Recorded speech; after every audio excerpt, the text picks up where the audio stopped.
well stocked up.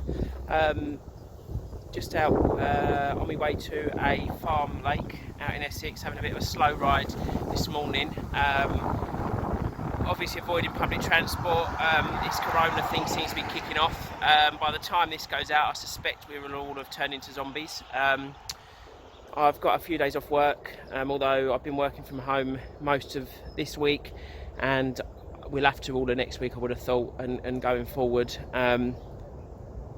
Talking about putting London on lockdown, they're talking about shutting the schools. Yeah, so it's getting serious. I think I'm doing a pretty low risk activity. I'm out, I live on my own, so I'm not bringing anything in or out to anyone. Riding my bike on my own is, you know, I'm not near anyone, and fishing I'll definitely be not near, sort of definitely not more than 2 meters from anyone. So yeah, because I'm going by bike, I get a few requests about how I travel light. Really, I mean, I'm going bait fishing to this like a mixed species lake, loads of little F1s and carp and that. Got some maggots, bread. Just realised I was supposed to bring some pellets, and I've just realised I've forgotten those, so that's really annoying. Got some worms. So yeah, but I'll give you a little run through. I mean, as you can see, I've got a backpack, a pannier, and my bike, and that's all I take. So yeah, I know a lot of you sort of say, oh, I take too much gear. I'll talk a bit about what I've got and how I sort stuff out, but basically I decant stuff into little containers and tackle boxes and do it that way. Anyway, the wind's getting up now, so hopefully next time you see me I'll be at the lake and have a fish.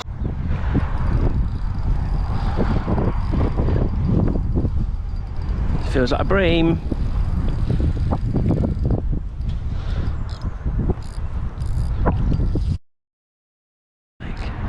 Help if I knew how to do the drag up on my reel. Oh no, it's a carp. Little F1.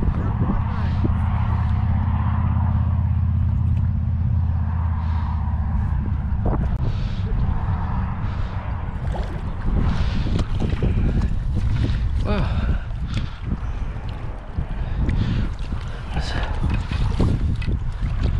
To make there.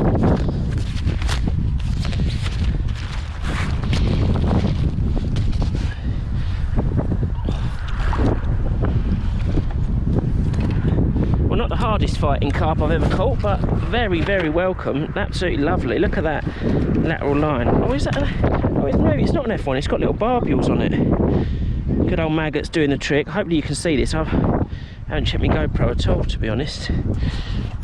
Probably not, you probably couldn't see that. Anyway, there it is now, guys. I'm hoping that's a bit of reasonable footage. Oh, he decided to like wake up. Hopefully he's not going to be the only one on the day.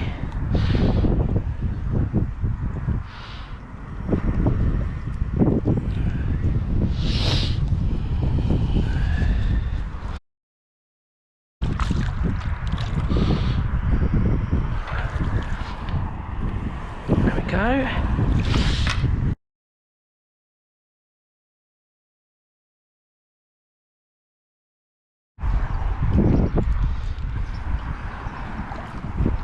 Oh, hello guys, it's a dreamy bream.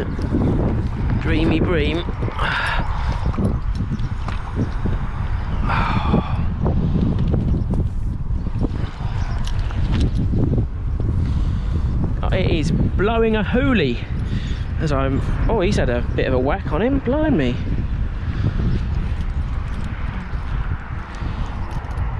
Let's get these boxy gloves off.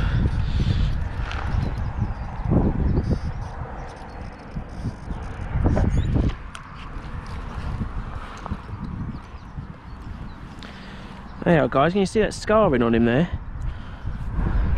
That's on both sides, so I'm guessing that's a bite down from a heron or a cormorant. Hopefully you can see that at the end, his tail's been well battered. That's the predation of the birds. Lovely, lovely big eyes on him. I do like bream. I know people hate them, but I like them.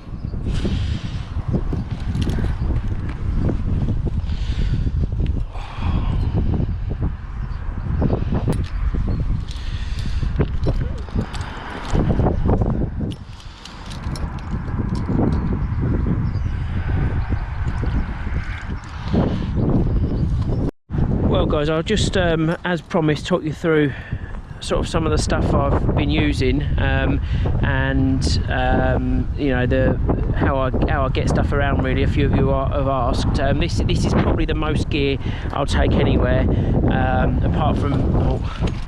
As you can see, it is extremely windy, and it's doing my head in. The bite indication's almost undetectable. If I go side on, you'll get the wind right in the microphone, so I'm going to keep my back to it. Let's talk about the rods. So, is that a fish jumping? Probably just a wave. I mean, it's so choppy, and it's only a little pond, really.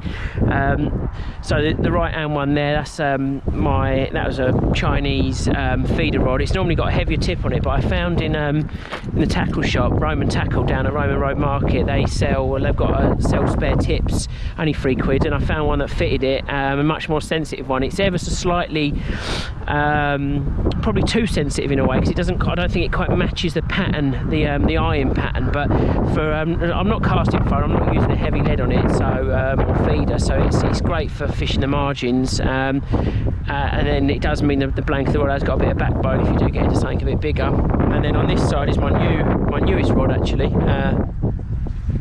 It's the Darrant Valley 8-foot quiver from Tackle Box in Dartford. I went down there with Angling with Sean to pick up some prizes with him for a charity raffles he's doing. So I'll put some links to his raffles and the other charity work he's doing. Don't forget, we've got the charity fishing match on the 19th of September. You're all more than welcome. £25 a ticket. Should be a good laugh. That's over in Redbridge Lakes. Yeah, so this little tip rod, I've got it specifically with a view to fit for fishing small canals and rivers. Paired it up with a Shimano AX 2500, which is don't go anywhere, chair, which is entry level rod, front drag. I use it on my drop shotting and ultralight lure fishing as well, and in fact you could definitely use this little rod for drop shotting. It's got such a nice sensitive tip. It's twin tip. This is the most sensitive I've got. The red one's the most sensitive, the yellow one's slightly less so. When I went down there, met the manager at Tackle Box, and he gave me a little demo of this before I bought it, because I'd seen someone using one on the river. I can't remember where it was now. On the River Cray, I think it was. And I sort of remarked at how neat it was, and that's where they said they got it from. And when I went down there, they were reduced from 60 something to 40, I think to 45 or 43 quid. So yeah, I got the demo, and I mean, it was a great demonstration. I held the rod, sort of pull into it as if you're fighting a fish, and the manager held hold of the end eye, and the strength in the blank was great. And so I got that first little carp on this, and it's brilliant. I think it's going to be great fun. I'm going to take this down the carp ponds and definitely put it through its paces. I'll probably put a slightly heavier line. I might get another one of these reels and just put it up with some little feeder braid on it, maybe sort of 12-15 pound. This is £5 line on here, just some fladden stuff, and it goes down to, I've got 3 pound hook length and a size 16. Yeah, and so just my usual assortment of whatever rod rests I grabbed this morning. Right, the actual stuff, so I've got, bait wise, I've got some ground bait there, small containers. You know, I've got some bread in there. You don't need to bring a whole loaf, especially if, you know, winter time. I'm not putting loads of bait in. Pint of maggots, some of them are on the term. Some garden worms that I harvested, still plenty of those. They're getting a bit warm in the sun, actually. Yeah, still they were great. Free bait. That half the weight has been my 2 litres of tea, but it's been so cold. That wind, it doesn't look it because it's so lovely and sunny, but it has been absolutely bitter. It's been freezing. I've got a hat on, hoodie on, I've got thermals, a couple of t-shirts, you know, pace layers, you name it, and I am still cold. It's probably one of my coldest days fishing, and I've been out all winter. Right, actual unhooking mat, nice portable one. It's not my baby change one. And then talking about the actual tackle that I take, so I don't get some funny looks probably now, chatting away to myself. phoned upside down. So I don't obviously take a big tackle box with me. This is my little zip pouch. This comes everywhere with me. I take it on holiday, and I change stuff, you know, change bits and bobs that I need. This is great. You can make these yourself. Just glue, hot glue gun, some Velcro, or even staple it, and it goes in there. They're just Ziploc bags. So hooks, bait stops. I got a flapper rig there that I made, a tiny one. Yeah, float rubbers. I got drop shot hooks, some traces. Basically it's sort of go-to, more hooks, hook length line, some shot, bigger and smaller, all sorts of stuff there. I've got a little bit of PVA string, I've got pellet bands, you know, just little tiny bits. I've got loads more of all of these bits, but I don't bring the lot out with me. They're all in a big toolbox, and so I take what I need, change it up, and that way I'm not carried everything. I mean, you know, potentially I could get into a scenario where I haven't got something I need, but I think I'm so used to it now that not having a car, I'm pretty good at getting organised before I go. Float tube, obviously, great, you know, great thing to have in there. It's jam-packed actually. There's far too many floats in here, especially today. Can't even get one out. I'm trying to show you one, a specific one. Here we go. He says, yeah, go. So that's a homemade one there. Just want a quick shout out to John Williams, who gave me some of these. I think I mentioned him in the last video I did, but he makes floats, and I'm hoping he's going to start a little business and start selling them, because they're so nice, and he makes plenty of them, and I think they're so nice that more people should have the opportunity to use them. And hopefully this summer I've got a few scenarios where I'll be using them. So I mean, yeah, so that's the bulk of the stuff I take, to be honest. Those little compartment things in there, take small feeders. There's, you know, I've got jig heads, spinners, the lot. That's me little tripod. As a YouTuber, never leave home without one. And then the side pockets of my rucksack, I've got a few, you know, I've got a couple of bigger bits, couple of bigger feeders, my lunch boxes in there, and then the rest of the stuff in there really is the rod bags and stuff ready to come out when I pack up. And so the bulk of this bag was bait and drink, and then I think the rest of it, the net head, goes in that pannier with my seat. That goes in there, sticking out the top. Then bungee it to the parcel rack. You see my bungee cords there, and then the rods and net handles go on the crossbar and down the pannier rack. So yeah, I manage. You know, I mean, well, I more than manage. I mean, I've never sort of gone out and thought, oh, I haven't got the right stuff. You know, if I'm coming to a lake with bigger fish, I can still put me 45 inch landing net on there as well. So it's really, I'm not too worried about weight. It's bulk, to be honest, but I think I've got it down to a fine art now. And yeah, and so you know, I manage that, me sea fishing on the Thames, everything really. So fingers crossed. You know, I don't forget anything when I go, and I should be all right. So got a few more fishing sessions. I've got a couple more days off this week, so I've got a few more sessions. Hopefully we'll get some videos, and I'll try and sort of have a bit more of an explanation on the gear that I take.